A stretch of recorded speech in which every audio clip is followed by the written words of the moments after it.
গত বছরের জুলাই আগস্টে গণ অভ্যুত্থান চলাকালে নীরব ভূমিকায় ছিলেন সাবেক সংসদ সদস্য ও ক্রিকেটার সাকিব আল হাসান।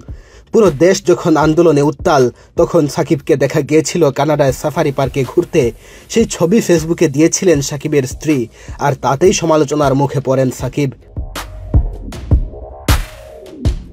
দেশের পট পরিবর্তনের পর সেই সময়ে সাকিবের ভূমিকা নিয়ে প্রশ্ন ওঠে। এরপর আর দেশেই ফিরতে পারেননি আওয়ামী লীগ সরকারের এই সংসদ সদস্য। কেন সেই সময় নীরব ভূমিকা নিয়েছিলেন? সাফারি পার্কে ঘোরাঘুরির ছবিটা দেওয়া কি ভুল ছিল? এরকম অনেক কিছু নিয়ে সাকিব কথা বলেছেন সম্প্রতি দেশের একটি ইংরেজি দৈনিককে দেওয়া সাক্ষাৎকারে। সাফারি পার্কে ঘোরাঘুরির ছবি নিয়ে সাকিবের ব্যাখ্যা, তখন বেশ কিছুদিন তিনি দেশের বাইরে ছিলেন। প্রথমে যুক্তরাষ্ট্রে মেজর লিগ ক্রিকেট খেলতে, তারপর কানাডায়। ছবিটি কানাডায় তোলা। তিনি নিজে এটি পোস্ট না করলেও তিনি এর দায়ভার নিচ্ছেন। তবে এটা একটা পূর্ব পরিকল্পিত পারিবারিক ভ্রমণ ছিল বলে মন্তব্য করেছেন তিনি। সে সময় সাকিব চুপ থাকলেও এখন বলছেন এ ব্যাপারে তার আরও সচেতন হওয়া উচিত ছিল। তবে সাকিব এও বলছেন তার সব মনোযোগ ছিল ক্রিকেটের দিকে। তাকে কখনো রাজনীতিতে জড়িত হতেও বলা হয়নি। তাকে সবসময় বলা হয়েছে শুধু ক্রিকেট খেলার জন্য, তাই সেদিকেই মনোযোগ দিয়েছেন তিনি।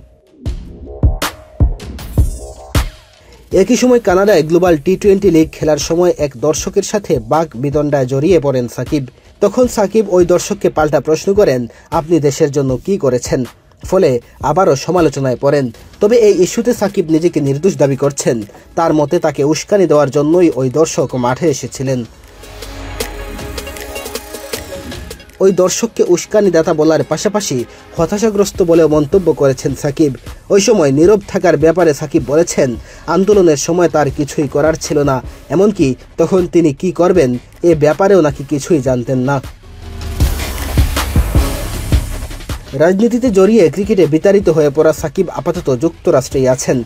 ঘরের মাঠে শেষ টেস্ট খেলার ইচ্ছা পূরণ হয়নি তার। খেলতে পারেননি পাকিস্তান ও দুবাইয়ে হওয়া চ্যাম্পিয়ন্স ট্রফিতেও। ফলে আপাতত এখানেই তার ক্রিকেট ক্যারিয়ারের শেষ দেখছেন সবাই। মেহেদী হাসান তালহা, বাংলাদেশ প্রতিদিন।